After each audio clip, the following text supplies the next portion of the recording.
फिलिस्तीन के बच्चों की आवाजें सुन लेते।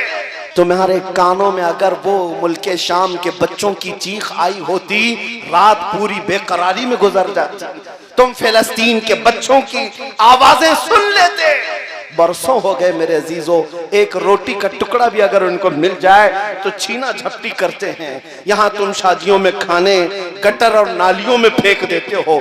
मुझे खुद याद है, आज से 4 साल पहले की बात, इराक में बगदाद शरीफ में 11वीं के मौके पर हम हाजिर थे।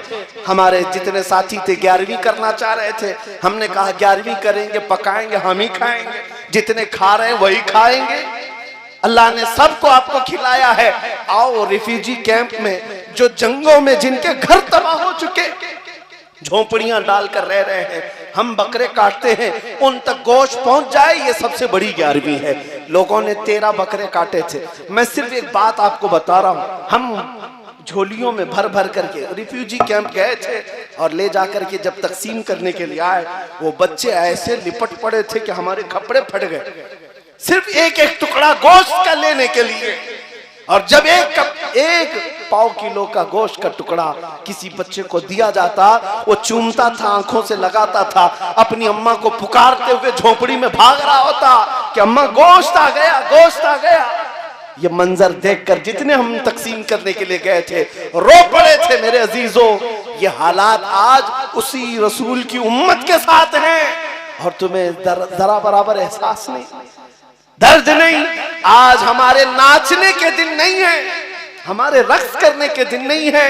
नौजवानों को नाचते हुए रक्स करते हुए देखते हैं तो दिल के अंदर अजीब सी कैफियत पैदा होती है। इस्लाह मुआशरा का ये बहुत बड़ा पिल्लर है। यहाँ से अगर खराबियां खत्म हो जाएं, क्योंकि मेरे आका ने फरमाया मेरी उम्मत के 2 पहिए हैं, 2 जमातें अगर सही हो गई तो मेरी पूरी उम्मत सही हो जाएगी। साहबा ने पूछा वो 2 जमातें कौन सी हैं? फरमाया एक उलमा की, एक उमरा की, अमीरों की। ये 2 अगर सही हो गए तो उम्मत सही हो जाएगी, और ये 2 बिगड़ गए तो पूरी उम्मत बिगड़ जाएगी। जरूरत है इस्लाह मुआशरा में यहाँ की भी इस्लाह की।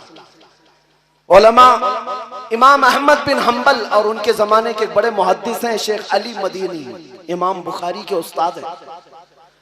ये इमाम अली मदीनी और इमाम अहमद बिन हम्बल में किसी मसले में इख्तिलाफ हुआ। इमाम अहमद बिन हम्बल के शागिर्द कहते हैं हम एक दिन पढ़ने के लिए बैठे हुए थे, शेख अली मदीनी घोड़े पर सवार होकर तेजी से आए, घोड़ा सामने बांध दिया और सीना तान कर अंदर इमाम अहमद बिन हम्बल का दरवाजा खोला, चीखते हुए आ गए अहमद बिन हम्बल कहाँ है?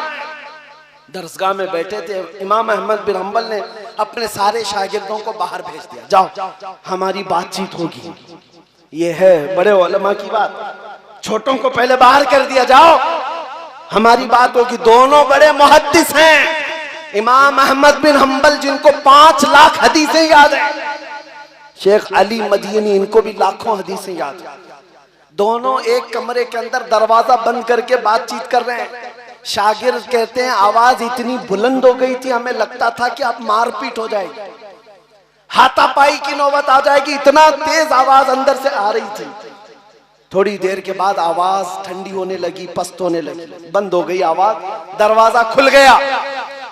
शागिर्द कहते हैं हमने दरवाजा खोला तो शेख अली मदीनी गुस्से में उठकर जा रहे थे और इमाम अहमद बिन हम्बल भी उनके पीछे पीछे जा रहे थे। जब शेख अली मदीनी घोड़े पर चढ़ने लगे, इमाम अहमद बिन हम्बल अपने दोनों हाथ उनके पैर के नीचे रखते हैं। शेख अली मदीनी इमाम अहमद बिन हम्बल के हाथों पर अपना पैर रखकर घोड़े पर चढ़ गए, सलाम किया और निकल गए। इमाम अहमद बिन हम्बल का ये अमल शागिर्द देख रहे हैं। पूछा हुजूर जो इख्तिलाफ था खत्म हो गया? इमाम अहमद बिन हम्बल ने कहा खत्म नहीं हुआ, अभी भी चल रहा है। मैं उनको कायल नहीं कर सका, उन्होंने मुझे कायल नहीं किया, इख्तिलाफ अभी भी बाकी है। शागिर्दों ने पूछा अंदर इतना चीखम पुकार हो रही थी, हाथापाई की नौबत आने वाली थी ऐसा लग रहा था, और जब दरवाजा खुला तो आप बाहर निकलकर उनके पैर के नीचे अपने हाथ रख रहे हैं, ये क्या मामला है? अगर इख्तिलाफ है तो फिर हाथ क्यों रखा उनके नीचे?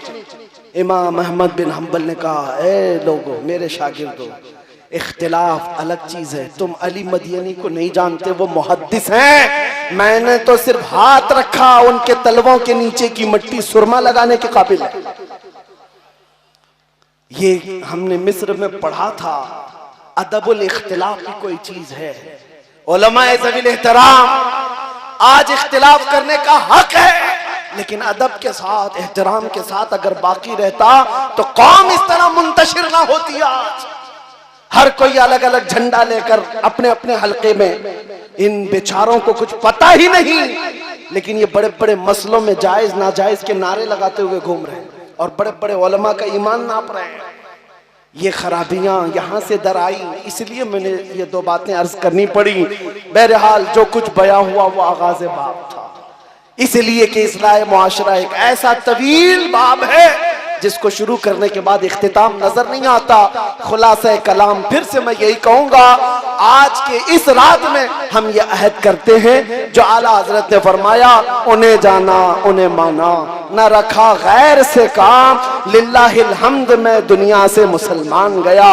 अगर हुजूर पाक सल्लल्लाहु तआला अलैहि वसल्लम की तरफ हम सब जमा हो जाए, वो एक नाम काफी है हमारे इत्तिहाद के लिए, वो एक नाम काफी है हमारे इख्तिलाफात को मिटाने के लिए। हम सबको अगर ये एहसास हो जाए, सिलसिले दसियों क्यों ना हो जाए, ये नहरें हैं, सब उस मदीने के समंदर में जाकर जमा हो जाते हैं। तो उस समंदर से अगर प्यार हो जाए तो इतने झगड़े और फसादात मोहल्लों में कभी नजर ना आएंगे, इतने बुराइयां नहीं आएंगी।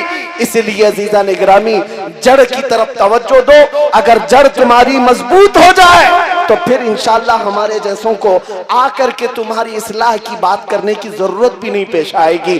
कल को तुम खुद खड़े होंगे, बुराइयों को रोकेंगे इंशाअल्लाह, रोकेंगे ना इंशाअल्लाह। और हमारे इलाकों में नशा न बिकेगा, न खाएंगे और न ही बेचेंगे, और न ही करने वालों के साथ दोस्ती करेंगे इंशाअल्लाह, करेंगे ना इंशाअल्लाह।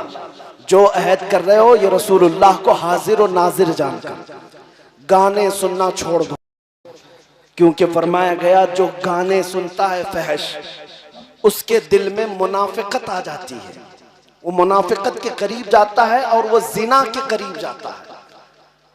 इन्नल गिना यूरिसुन निफाक, गाना निफाक की तरफ ले जाता है और जिना की तरफ ले जाता है।